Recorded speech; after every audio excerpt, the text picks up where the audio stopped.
Good evening and welcome to another edition of Down to the Wire. I'm your host, dermatologist, and joining me again this week is Capping with Candace, Candace here. Candace, this week we're going to take on some 3-year-old races at Gulfstream, and we're hoping the weather stays dry throughout the day. But the Holy Bull, the Forward Gal, and the Kitten's Joy. Let's start it off with some of the handicapping thoughts on the Holy Bull. For me, I really struggled in trying to figure out what we're going to get pace-wise here in the Holy Bull. You have to think a horse like Bluegrass Singer, who was impressive last time out in the Mucho Macho Man, will go forward and, will potentially be on the lead. But I think, the pace of this race really hinders on our inside post and our far outside. With Frosted on the inside, he likes to be up near the lead, maybe not necessarily on it, but having drawn the rail, he might be forced to go a little bit closer, if not on the lead, even if that's something he hasn't done in the past. At times it can be a little bit tough to get yourself into a tracking position from having drawn the rail. So I think what he does and the tactics with him is really going to affect the pace here. The other one really is Decision Day. He's a horse who's liked to go forward to this point as well. And having drawn the far outside, you think they're really going to push him to go forward. Again, whether or not it's actually on the lead or just off will be a big determinant in how fast they go here. And even a horse like Upstart, he last ran the Breeze Cup Juvenile, and in that race he was fairly rank early on and was pulling a bit, so he's one who could even pull himself up with the front runners. And so for me, I just really struggled with finding out, what are we going to get pace-wise here? Are we going to have Bluegrass Singer or Decision Day or maybe Frosted alone on the lead? Or are we going to have maybe 4 horses on the lead? And for me, it made it really hard for me to even really have a firm opinion on this race. So, I'll say for myself that in this race, the start of the late pick 3, I'm just going to play all and not mess around with it, because I just think it's a really competitive race that's going to be decided by how the pace sets up with those 4 horses, and I just don't have a firm opinion on which way it's going to go. A few things I will say, though, for people who kind of, have a better idea in their mind of how they think the pace is going to turn out. Frosted isn't a horse that I super love. He's going to be bet down. I expect him to be favored here. Biggest thing I have against him is in his 2 most recent races, both of which have garnered him quite a bit of hype. He was up on the front and slow early paces, so whether or not he'll get that same setup here, I don't know. Obviously his Remsen, he was much the best in there, given how the track was playing, but it'll be interesting to see if it's a faster or contested pace up front, how he handles that, because he hasn't had to deal with that lately to this point.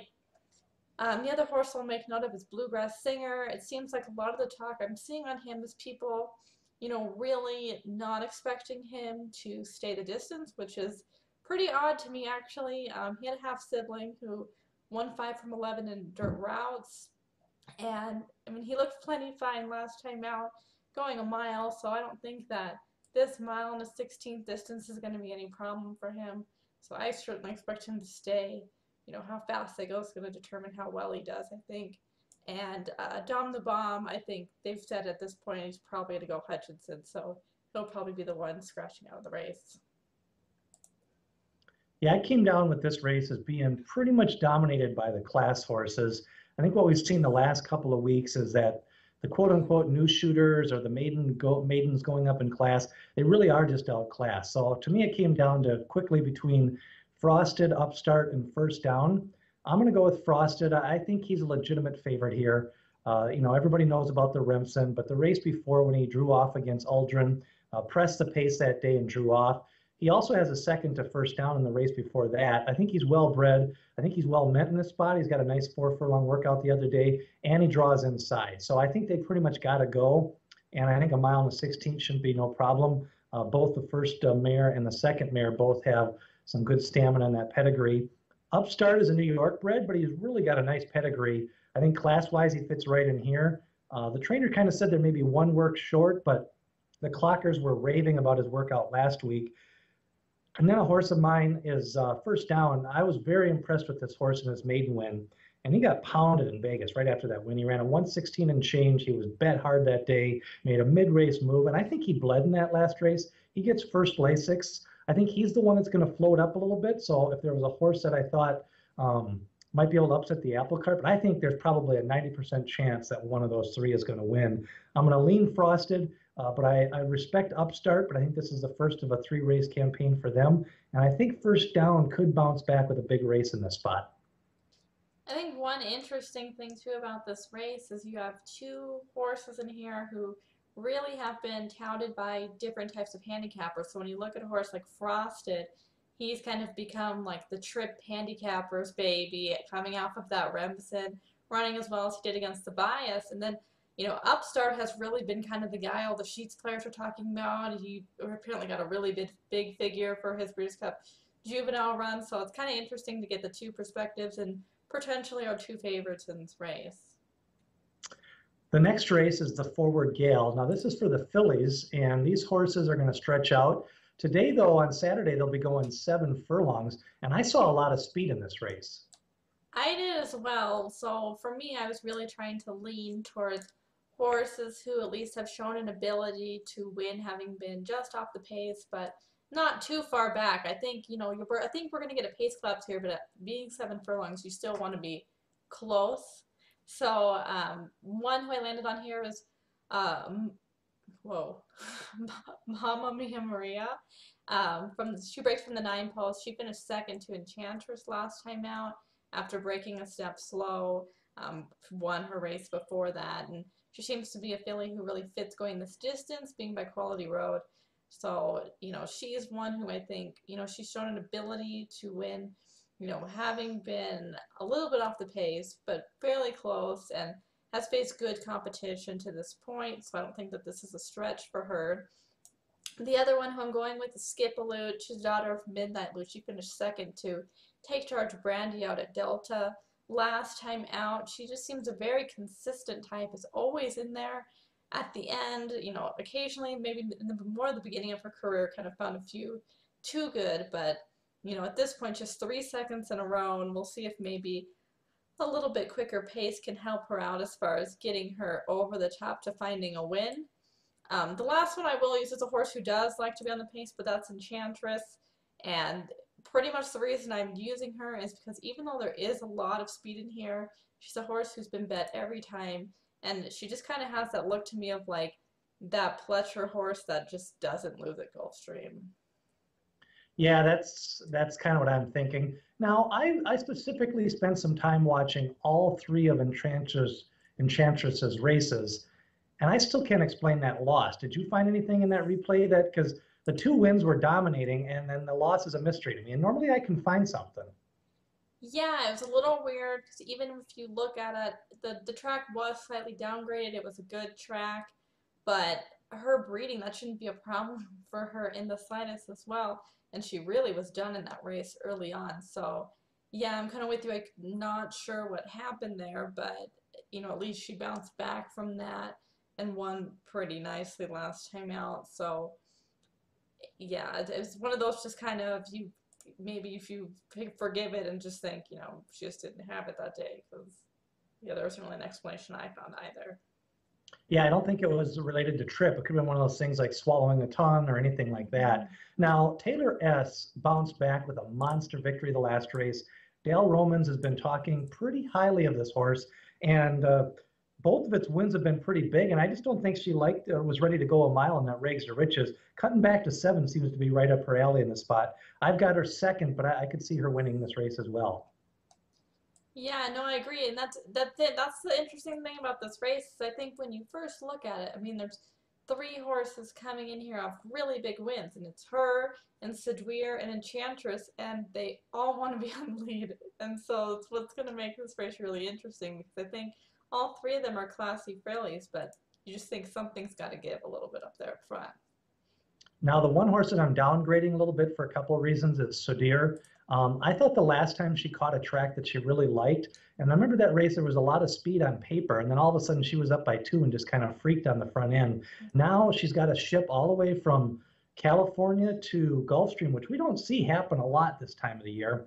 But Hollendorfer's stable is running really well right now. I'm tossing her because I don't think she's going to like the extra furlong, and I think she's going to get pace pressure. What are some of your thoughts on Sudir? I think for me, I think she's good enough to win. I think the concern I would have is you kind of mention it there a little bit with the track. I think that day she really caught a speed favoring track with a gold rail. So it flatters her win a little bit there, I think. So we'll see if she can back it up here, but I would maybe expect her to regress a little bit off of that effort. My top pick is Enchantress, and Taylor S is my second pick. The other horse you'll see in our pick three tickets I'm going to use is Last of the Mohicans. So those are the three that I like. The Kitten's Joy Race, and this would not be an official Kitten's Joy Race if we did not have a Ramsey horse in here, would it? Yeah, I'm surprised that we only have one Ramsey kitten. I remember a couple of years ago in this race there was like six, and it was all kittens in the Kitten's Joy. It made it really fun. The kitten in here is Chief Kitten. He's a pretty interesting type. He's won 2 out of 4, but both of the ones he ran were over a mile, which is what the distance he'll be facing here. The two he lost were a little bit further over a mile, the 16th. So I wonder if he's just a mile specialist, and if so, this is the type of race that could really set up for him here. The other two I'm really looking at is a horse named Courtier. This is a pioneer of the Nile out of a Touch Gold mare, has won 2 straight. They had him on the dirt a little bit. He ran in the Truth or Else maiden race and struggled a little bit in there, but once they switched him to the turf, he's really kind of come into his own here. He's a Juddmonte horse, so this is a guy who I just think we're really starting to see a bit of a progression from him, the more races he's getting under his belt. And I thought that last race in particular of his in an allowance was a pretty nice one. He beat Wayward Kitten and Broughton Kitten, and we've since seen Broughton Kitten to come back and, run okay over the poly track as well. So Courtier is one I'm going to be using. The other one I'm going to use is Dr. No. This is a guy who back overseas, he beat Actabanti in his maiden special weight, and Actabanti was meant to run here in the Breeders' Cup Juvenile turf, ended up having to scratch the day before the race, but he was a pretty nice juvenile horse overseas. Dr. No then ran in the Coventry, which is during Royal Ascot, so definitely a sign that they saw that he was a talented guy. He finished 7th, but only 2 3/4 back of the winner, and the winner won by 1 3/4, so even less back from 2nd and 3rd place. Capella Santaverso and Jungle Cat, and the latter of those was a very consistent type all year long as well. So he's only run once here. He finished 4th, 2 lengths back, and kind of a really messy race. Dubai Sky, who runs here, dead heated with hard to port, but he had just an absolutely nightmarish trip in there, steadied multiple times near the end of the race, just could never get anything going. So I certainly expect him to improve if he can get a little bit of a cleaner trip this time. The one thing with him is I do think he might end up being a type who is prone to tough trips because he doesn't have a lot of tactical speed, so when you're way out the back, it's always going to make it a little bit harder to get to the front. Yeah, this race is always tough because I always think a few of these horses may go to the dirt just because, some of the pedigrees are really nice in here. Mm-hmm. I was impressed with Bravo Charlie's race the last time, and I'm going to come right back with him. This is a horse who I think Romans is actually prepping to get ready to go on the dirt soon. I wouldn't be surprised to see him in the Fountain of Youth or in the Spiral or another type race. Thought he showed a good turn of foot down the lane. I'm going to pick him on top, but I'm really going to be watching him just because I think his pedigree screams more dirt than turf. But I do think he's got the class to compete with these guys. I was impressed with Dubai Sky's dead heat win the last time. Courtier's got the pedigree. Do you know anything about the Team Valier purchase? I assume they picked up Stefachop kind of when they went out and got Indian Naughty, maybe. Yeah, of those two, I much prefer Indian Naughty, who we've seen, run well since he came here. He had just pedigree race and was a little bit more lightly raced as well. Stefachop, my problem with him is he hasn't really run at a high level to this point, so it's a little bit hard to judge his form because he hasn't really ran against, classier horses to date, and coming in here off of a really bad race as well, I just don't love. So he's one who I'm going to kind of sit back and just watch and see how he does here. I think class perhaps is a little bit of a question mark for him. Do you expect this to kind of be a blanket finish, or where do you think the race is kind of going to be won here? Yeah, I mean, in this race, I don't see a ton of speed. There's some. I mean, I think the pace is going to be honest, but it just seems like at Gulfstream these days in these types of races, you get a pretty bunched up field, and coming for home, it's, who has that turn of foot, who can, make their way to the front, and we tend to see a lot of blanket finishes. So I think, we're going to have several who are in contention at the end. So the Holy Bull, do you think the winner out of this race, this is really the traditional, start of the some of the bigger horses come out. What are you going to look for specifically in the Holy Bull? I think in a race like that, and this starts to be the time of the year that I have these horses in mind, and I've watched, especially in a race like the Holy Bull, where most of the horses we know of all of them. There aren't too many secrets in there, so I have in my mind for these horses individually what I want to see. So a horse like Frosted, like I said before, he's really ran his best races being up on slow paces. So if he runs well here on a fast pace, it's like put a little check in the box. He's done something I haven't seen him do before. He's added that little bit more, that kind of a little bit more of an added dimension. And, heading to the Derby, that's what I keep wanting to see from horses. I want them to keep growing and getting better and doing things that they haven't done before, because at the end of the day, as much as, often we get the best horse winning on the Derby, I think, but it's such a chaotic race that, there's plenty of horses in the Derby over here that are talented enough to win it, but it's those horses that can keep their head together, that can handle the chaos, and that are versatile enough to be adaptable in a variety of situations that I think often are the ones who win.